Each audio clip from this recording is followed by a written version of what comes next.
My mind clicks on and off. I try letting one eyelid close at a time while I prop the other with my will. But the effect is too much. Sleep is winning. My whole body argues dully that nothing life can attain is quite so desirable as sleep. My mind is losing resolution and control.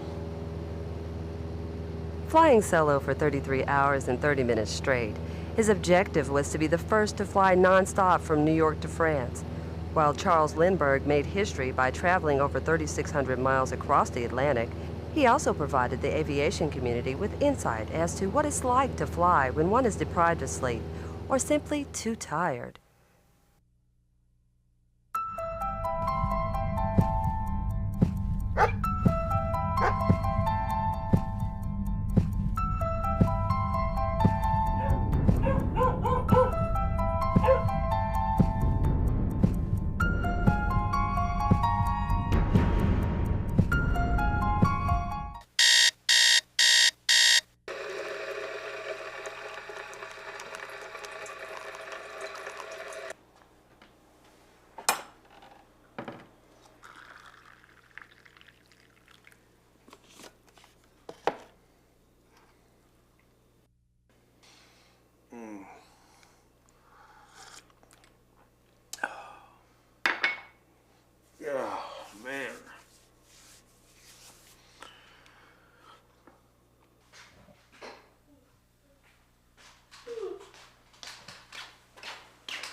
Look terrible. I feel terrible. I'm beat. Did you get any sleep at all? No, I think I tossed and turned till 4, I think. You tossed and turned. I'm sorry. I kept you awake. I'm sorry. But you're not going to fly, are you? Yeah, I've got to. I mean, I can't call the guys this late. You shouldn't fly when you're like this. Your eyes look terrible. Honey, I think you have a fever. Hell, I've been in a lot worse shape than this and flown, and everything turned out okay. I'll be all right. I think there's something else that's bothering you. What's going on? I don't know. From such early beginnings, scientists have learned that fatigue is dangerous, especially when one is unaware of the conditions that cause it. Clinically, fatigue is defined as a state of diminished physical or mental efficiency.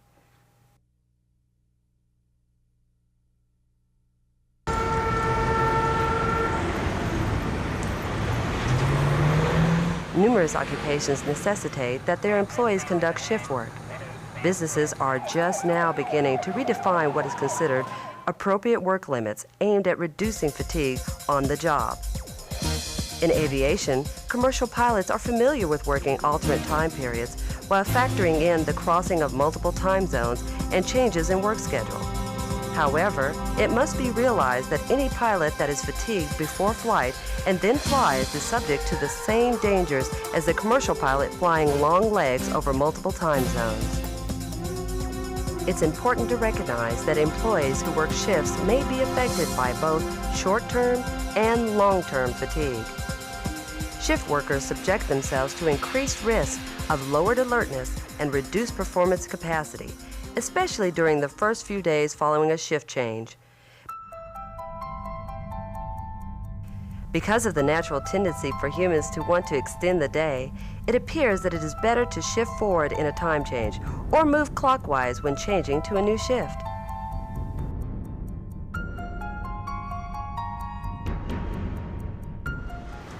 Short-term fatigue, also known as acute fatigue, is typically experienced at the end of a long, hard day.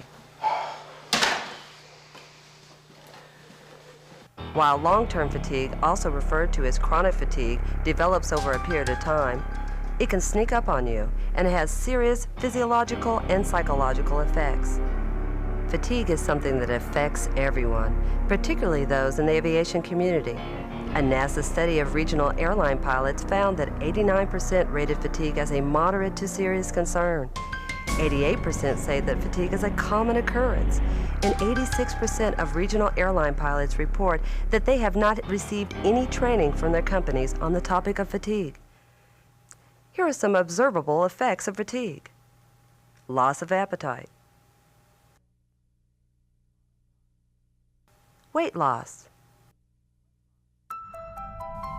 insomnia, depression, Sir, may I take your plate? Get away. irritability, No, I'm not finished. And go to you. slurred Oregon, speech, I'm sorry, I can't get my mouth to work right today at all. apathy, physical and emotional isolation from others, decreased alertness and attention. Those factors that affect one's tolerance to fatigue can be divided into three categories: individual, environmental, and operational. Individual fatigue tolerance factors are those features that are very specific to each person. Individual fatigue takes into account poor physical fitness, poor sleeping habits, improper diet and inadequate nutrition, dehydration, excessive body weight, drug or alcohol use, use of medications, non-prescription and prescription, excessive caffeine consumption and use of tobacco. Environmental fatigue tolerance factors involve those aspects that can affect the individual in their immediate surroundings.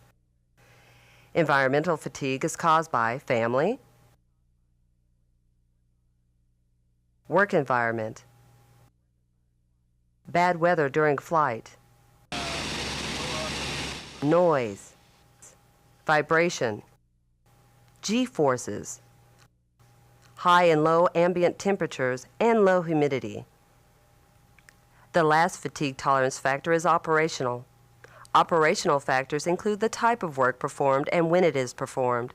Examples of operational fatigue include heavy work schedule, multi-time zone operations, shift work, night operations.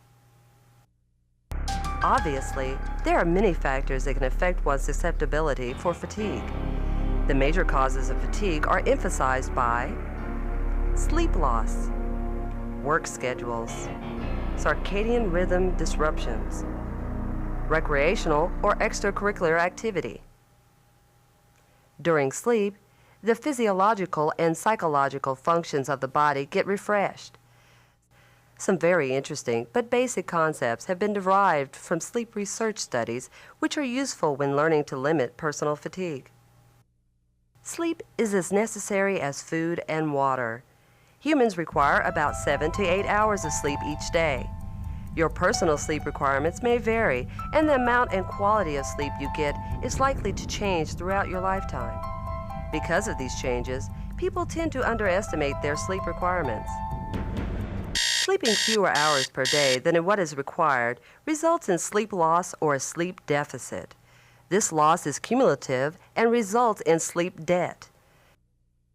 However, to successfully recover, a person does not have to sleep the same number of hours that were originally lost. The most notable recovery feature from sleep debt is an increased depth of sleep rather than an increased duration. As one might imagine, there are several causes that contribute to sleep loss.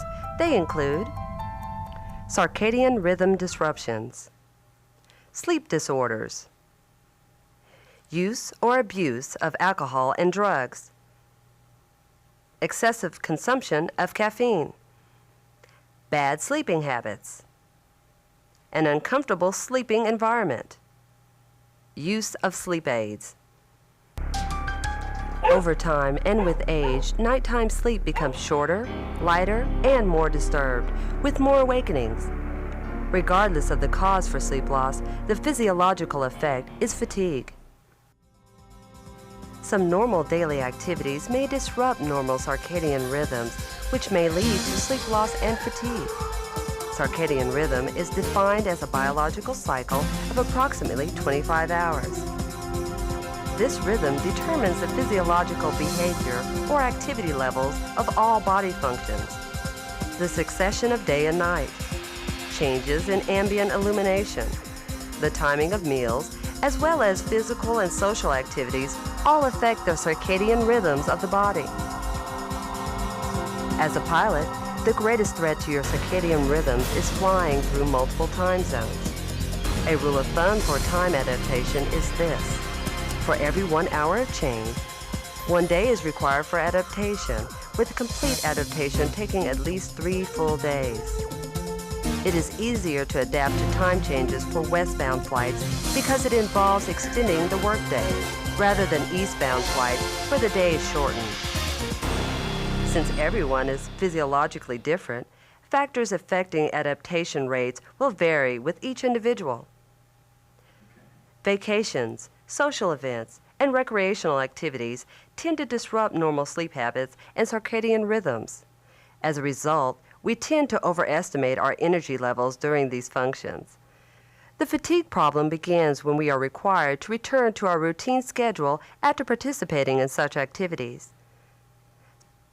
So how does fatigue affect performance in the flying environment? Persons suffering from fatigue are more apt to demonstrate these symptoms: channelized attention, poor judgment, slowed reaction time, inattention, ease of distraction, technical errors resulting in task saturation. Fatigue is a safety of flight issue. It's important that you learn how to recognize it, deal with it, and know the preventive methods needed to reduce fatigue, starting with good physical fitness, adequate food and sleep, adequate rest and relaxation periods. Under normal flying conditions, you may be able to handle any situation or solve any problem that develops. The concern is how you react to an in-flight emergency or a highly intense period of stress when fatigue is present. Hey, do you have the report ready yet? Whoa, man, back off. It's not even due till tomorrow. God. Whoa, calm down. I'm just checking the status of the report. Is everything okay? Man, I'm sorry. I'm just tired. I haven't had enough sleep in the last couple of nights. It's okay. So why haven't you been getting enough sleep? The Federal Aviation Administration requires pilots to have at least 8 hours of rest in a 24-hour period. This may or may not be enough to recover fully. You're your own advocate. Research shows that pilots are poor judges of their own fatigue level. A family member, Well, you're not going to fly today, are you? a good friend, Man, you look beat. Should you be flying today? or another crew member may be able to assess your level of fatigue better than you can. Get someone else's input before putting yourself behind the controls. As a review, fatigue is defined as a state of diminished physical or mental efficiency. Pilots and crew members may be affected by both short-term and long-term fatigue. Some observable effects of fatigue are loss of appetite, weight loss, insomnia, depression, irritability, slurred speech, apathy, physical and emotional isolation, decreased alertness and attention. The factors that affect tolerance to fatigue are individual, those that are specific to each person, environmental, those that can affect the individual in their immediate surroundings, and operational, factors from the type of work performed and when it's performed. The major causes of fatigue are sleep loss, work schedules, circadian rhythm disruptions, recreational or extracurricular activity. The unfavorable effects of fatigue on flying skills are channelized attention, poor judgment, slowed reaction time, inattention, ease of distraction, task saturation. Pilots are poor judges of their own fatigue level. A family member, a good friend, or another crew member may be able to assess your level of fatigue better than you can. I'll tell you what I'll do. I'll take your flight today. You go home and get some rest. Get someone else's input before putting yourself behind the controls. Fatigue is something that can be prevented by taking appropriate preemptive measures. Plan to get enough sleep. Do what you need to do to ensure quality sleep, even if that means wearing earplugs and an eye mask. Eat well and exercise. Reducing your chance for fatigue potentially reduces costly errors.